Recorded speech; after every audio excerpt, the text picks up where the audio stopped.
4 महीने 10 दिन बाद लौटी महिला। जब सच सामने आया तो सब दंग रह गए। करीब 4 महीने और 10 दिन के बाद एक महिला अपने घर वापस लौटती है।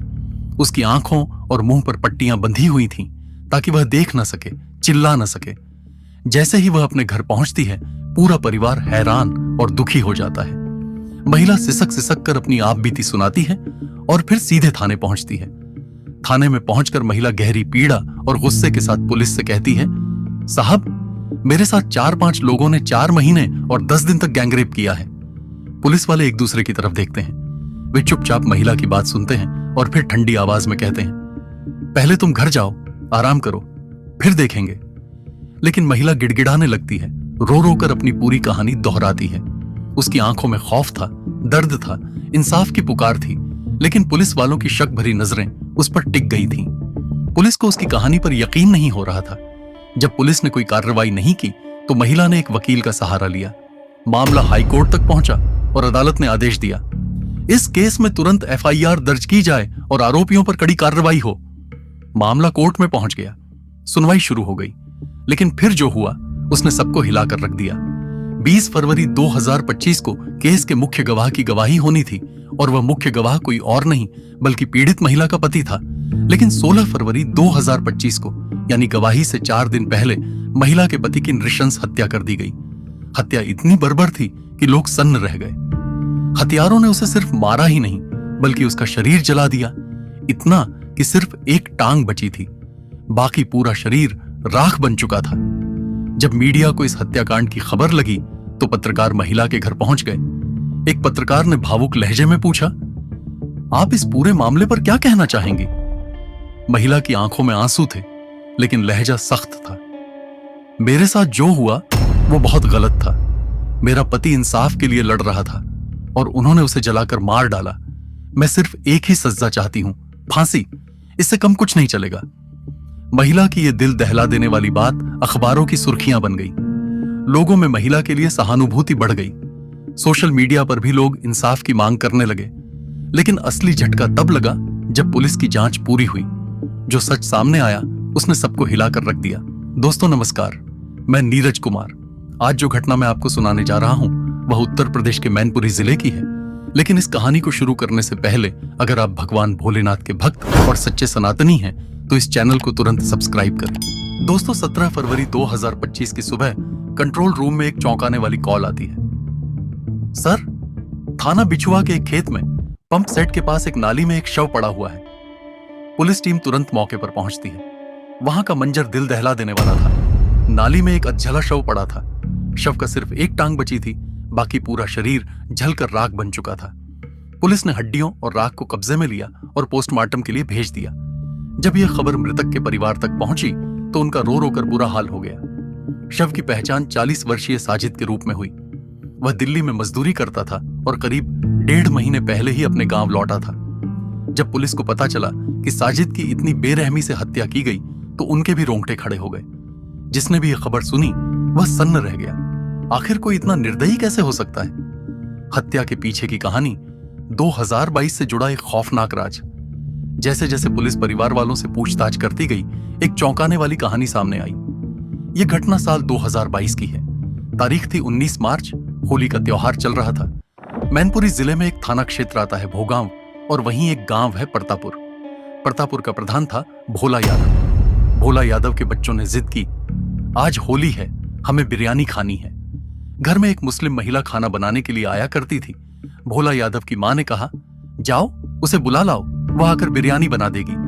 लेकिन जब वे महिला के घर पहुंचे तो पता चला कि वह बीमार थी। घर पर उसकी बेटी थी। बेटी ने कहा, मां अभी घर पर नहीं है इसलिए मैं नहीं आ सकती। लेकिन लड़कों ने जिद पकड़ ली, अगर मां नहीं है तो तुम ही आ जाओ प्लीज। कई बार मना करने के बाद लड़की तैयार हो गई। उसने कहा, ठीक है मैं आ जाऊंगी, लेकिन पहले बिरयानी का सामान ले आओ। लड़कों ने सारा सामान मंगवा लिया और लड़की भोला यादव के घर चली गई। लेकिन लड़की को नहीं पता था कि वह किस जाल में फंसने जा रही है। लड़की ने बिरयानी बनाई और सभी को खिला दिया। तभी किसी ने उससे कहा, आप भी कोल्ड ड्रिंक लीजिए। लड़की ने कोल्ड ड्रिंक पी ली, लेकिन उसे क्या पता था कि उसमें नशीला पदार्थ मिला हुआ था। कुछ ही देर में उसकी हालत बिगड़ने लगी। वह अर्धचेतन अवस्था में चली गई और फिर उसके साथ अश्लील हरकतें की गईं। वह विरोध कर रही थी, लेकिन उसमें इतनी ताकत नहीं बची थी कि वह खुद को बचा सके। शाम होते ही लड़की को घर वापस भेज दिया गया, लेकिन उसके साथ जो हुआ उसकी छाप उसकी जिंदगी पर हमेशा के लिए छोड़ गया। जब वह लड़की अपने घर पहुंची तो उसका भाई उसकी हालत देखकर परेशान हो गया। उसने पहले कभी अपनी बहन को इस स्थिति में नहीं देखा था। भाई ने चिंता जताते हुए पूछा, क्या हुआ? तुम्हारी हालत ऐसी क्यों है? लड़की ने जवाब दिया, मैंने कोल्ड ड्रिंक पी थी जिसमें कुछ मिलाया गया था। उसकी वजह से मुझे नशा हो गया और मेरे साथ जबरदस्ती बदतमीजी की गई। यह सुनकर भाई बहुत गुस्से में आ गया और सीधा गांव के प्रधान के घर विरोध जताने पहुंच गया। लेकिन वहां मौजूद लोगों ने उसकी बात सुनने के बजाय उसके साथ मारपीट शुरू कर दी। तुम्हारी हिम्मत कैसे हुई ये सब कहने की? यह कहते हुए उन्होंने उसे बुरी तरह पीटा। घायल हालत में वह किसी तरह अपने घर लौटा। अगले दिन लड़की खुद पुलिस थाने पहुंची और प्रधान के खिलाफ शिकायत दर्ज कराने की कोशिश की, लेकिन वहां किसी ने उसकी शिकायत नहीं सुनी। वह जैसे ही घर लौट रही थी, रास्ते में ही उसका अचानक अपहरण कर लिया गया। इसके बाद वह रहस्यमय तरीके से लापता हो गई। परिवार परेशान हो गया। उन्होंने कई बार पुलिस से गुहार लगाई, लेकिन कोई सुनवाई नहीं हुई। आखिरकार वे एसएसपी कार्यालय पहुंचे और वहां धरना प्रदर्शन शुरू कर दिया। लगातार दबाव बढ़ने के बाद 4 महीने और 10 दिन बीतने के बाद अचानक गांव के बाहरी इलाके में एक लड़की को छोड़ दिया गया। उसकी आंखों और मुंह पर पट्टी बंधी हुई थी। जब उसे होश आया तो उसने घर पहुंचकर परिवार को अपनी आपबीती सुनाई। इसके बाद वह निकटतम थाने गई और शिकायत दर्ज कराने की कोशिश की, लेकिन पुलिस ने फिर भी कोई सुनवाई नहीं की। थक हारकर उसने कोर्ट का रुख किया। कोर्ट के आदेश के बाद पुलिस को मजबूरन एफआईआर दर्ज करनी पड़ी। अब मामला गंभीर हो गया था। पुलिस ने प्रधान, उसके बेटे और अन्य आरोपियों के खिलाफ मामला दर्ज किया और उन्हें पकड़ने के लिए 3 अलग-अलग टीमें गठित की। जांच टीम में शामिल अधिकारियों में से इंस्पेक्टर अविनाश त्यागी, सर्विलांस सेल प्रभारी अजय सिंह, सब इंस्पेक्टर सुरेश सिंह, इन सभी अधिकारियों ने अपनी अपनी टीमों के साथ जांच शुरू की। इसी बीच एक जले हुए व्यक्ति की सिर्फ एक टांग बरामद हुई। उसका पूरा शरीर जल चुका था। शव की पहचान मुश्किल हो गई थी।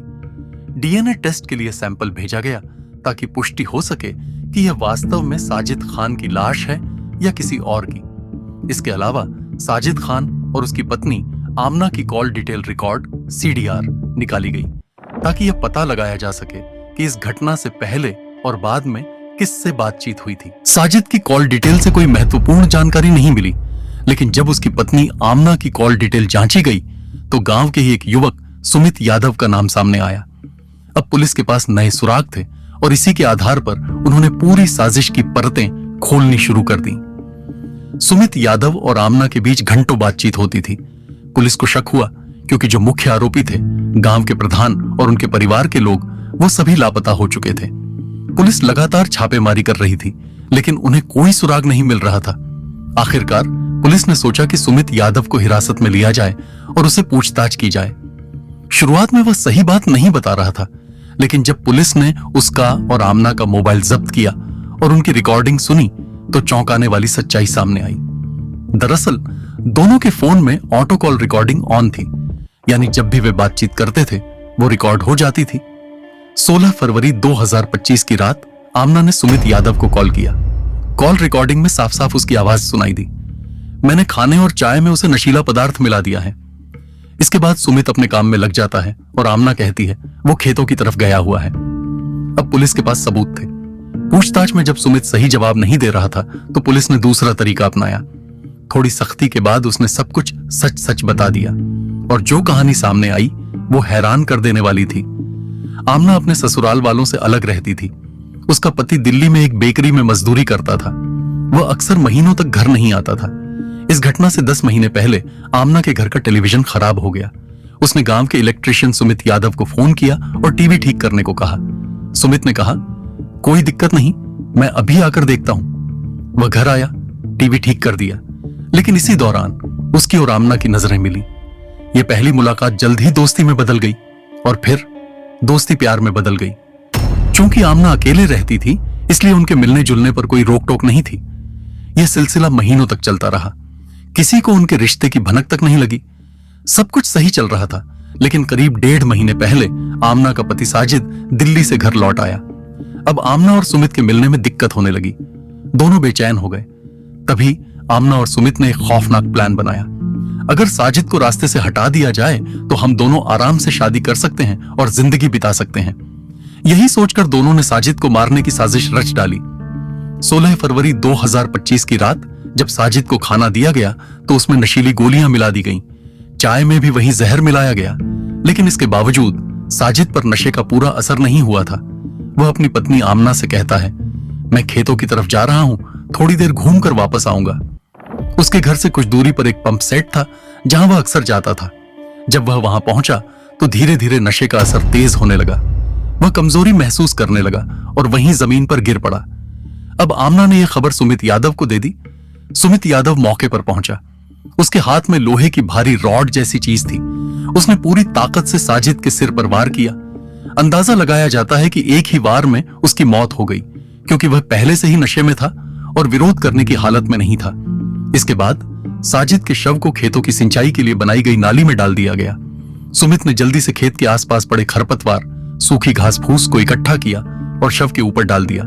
फिर उसने पेट्रोल छिड़क दिया, इतना ज्यादा कि शरीर 95 से 98% तक जल गया। सिर्फ एक पैर का छोटा हिस्सा बचा, जिससे पुलिस को यह पहचानने में मदद मिली कि यह किसी इंसान की लाश थी। जब इस घटना की खबर पुलिस को मिली और जांच शुरू हुई तो पूरा गांव सकते में आ गया। गांव वालों को विश्वास नहीं हो रहा था कि साजिद की हत्या प्रधान ने नहीं, बल्कि उसकी पत्नी और उसके प्रेमी ने की है। मीडिया रिपोर्ट्स में भी पहले यही माना जा रहा था कि प्रधान ने यह हत्या इसलिए करवाई क्योंकि साजिद 4 महीने 10 दिन पहले हुई उस घटना का मुख्य गवाह था। लेकिन जब पुलिस ने साजिद की कॉल डिटेल्स, ऑडियो रिकॉर्डिंग और अन्य सबूत खंगाले तो पूरी सच्चाई सामने आई। अब लोग सवाल उठाने लगे कि क्या सच में 4 महीने 10 दिन वाली कहानी सही थी या फिर वो भी एक जालसाजी थी। पुलिस ने 19 फरवरी 2025 को आमना और सुमित यादव को गिरफ्तार कर लिया। गिरफ्तारी के बाद दोनों को सीधे जेल भेज दिया गया। शायद उनकी बाकी की जिंदगी अब सलाखों के पीछे ही कटेगी। ये कहानी सिर्फ आपको डराने के लिए नहीं, बल्कि सचेत करने के लिए है। कभी कभी जो चीजें हमें सच लगती हैं वो पूरी तरह से सच नहीं होती। रिश्तों की दुनिया में विश्वासघात भी उतना ही कड़वा सच है जितना कि प्यार। अगर आपको भी अपने आसपास कुछ संदिग्ध लगे तो सतर्क रहें। समय रहते सही फैसला लें, क्योंकि कभी कभी गलत फैसले की कीमत किसी की पूरी जिंदगी हो सकती है। दोस्तों, आपसे विनम्र निवेदन है कि आप इस वीडियो को लाइक और हमारे चैनल को सब्सक्राइब जरूर करें।